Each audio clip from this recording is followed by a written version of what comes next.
এদিকে সেমিফাইনালে ইংল্যান্ড অতিরিক্ত সময়ের গোলে নরওয়েকে 2-1 ব্যবধানে হারিয়ে চতুর্থবারের মতো শেষ চারে থ্রি লায়ন্স।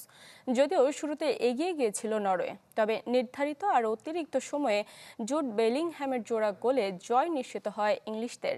শেষ চারে আর্জেন্টিনা অথবা সুইজারল্যান্ডের বিপক্ষে লড়বে হ্যারি কেইনের দল।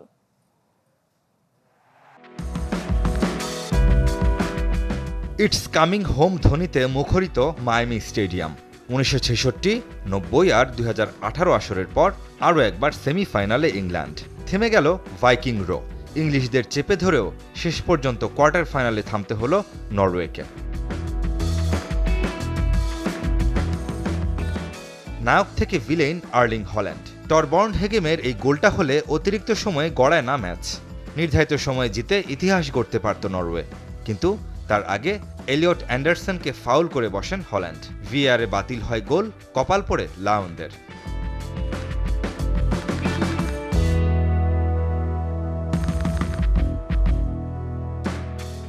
জয়ের নায়ক জুড বেলিংহ্যাম। রাউন্ড অফ 16-এর পর কোয়ার্টার ফাইনাল। মেক্সিকোর পর নরওয়ে, ব্যাক টু ব্যাক জোড়া গোল এই ফরওয়ার্ডের। অতিরিক্ত সময়ের শুরুতেই ডিফ্লেক্টেড শটে বল জালে জড়ান, আর পিছিয়ে পড়া ইংল্যান্ডকে সমতায় ফেরানোর কাজটাও সারেন বেলিংহ্যাম। ভোগান্তি ভুলে চলে আসুন রিগালে। ওয়ারেন্টি সহ স্টাইলিশ কালেকশন নিয়ে রেডি রিগাল ফার্নিচার। আসরে হ্যারি কেইনের সমান 6 গোল করে গোল্ডেন বুটের দৌড়ে নাম্বার 10। ইংল্যান্ডের 13 গোলের 12টি এসেছে এই দুজনের কল্যাণে।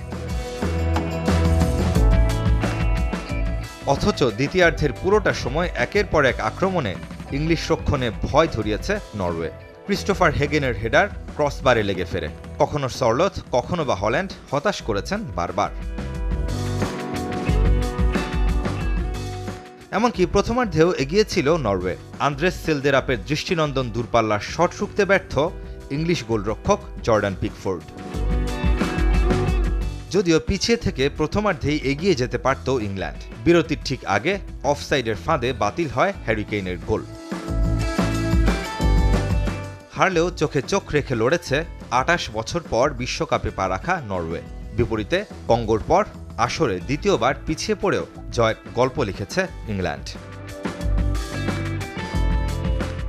রেদওয়ান শোয়েব, চ্যানেল 24।